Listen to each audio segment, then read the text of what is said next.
દેશની સીમાઓ માતાના વસ્ત્ર સમાન છે. તેનું રક્ષણ કરવું દરેક ભારતીયની ફરજ છે. ભીષ્મ પિતામહ. નમસ્કાર દર્શક મિત્રો, સરહદ ન્યૂઝ ચેનલમાં આપનું સ્વાગત છે. હું અનિતા ગોસ્વામી.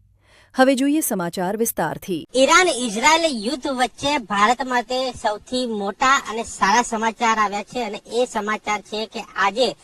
જે સ્ટ્રેટ ઓફ હોર્મઝ કે જ્યાંથી એક ક્રૂડ ઓઇલ અને એલપીજી નો જથ્થો એ ભારતમાં પહોંચતો હોય છે, જે કેટલાક દિવસોથી નતો પહોંચતો, એ જથ્થામાંથી આજે એક જહાજ જે છે એ મુન્દ્રા પોર્ટ ઉપર આવશે અને ત્યાં એ જહાજ આ જે સામે આ પાઇપલાઇન જે દેખાય છે, જે દરિયા વચ્ચે એ મુન્દ્રા પોર્ટના કિનારે આવેલી છે, ત્યાં આ જહાજ જે છે અહીંયા ઉભું રાખવામાં આવશે. શરૂઆતમાં આ જહાજ જે શિવાલિક કહેવાય છે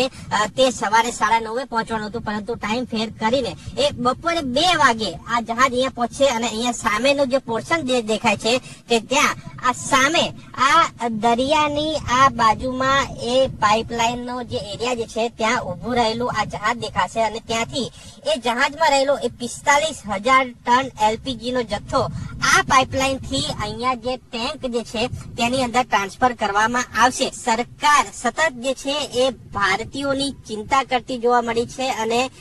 એ ચિંતાને લઈને ભારત સરકાર, કેન્દ્ર સરકાર જે છે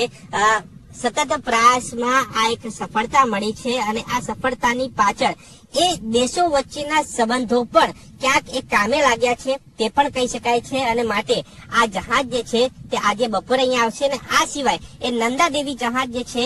તે આવતીકાલે બીજી જગ્યા ઉપર એ બીજા પોર્ટ ઉપર જે છે પહોંચવાની જે વાત જે છે તે સવારે એ વાડીનાર એ પોર્ટ ખાતે જે છે એ જહાજ પહોંચે કે જેની અંદર પણ એ 45,000 ટન એ એલપીજી નો જથ્થો જે છે એ હશે, જે એ જહાજમાંથી બીજા 2 જહાજમાં ટ્રાન્સફર કરીને એ તમિલનાડુ પોર્ટ ખાતે તેને ટ્રાન્સફર કરવામાં આવશે. આ પ્રક્રિયા જે છે અહીંયા રાખવામાં આવી છે જેથી કરીને એ ભારતીયો જે લાઈનો લગાવીને જે એજન્સીઓ બહાર ઉભા છે તે લાઈનો ઓછી કરી શકાય, લોકોને એ જથ્થો પહોંચાડી શકાય, એ કેઓસ દૂર કરી શકાય, એ ચિંતા દૂર કરી શકાય અને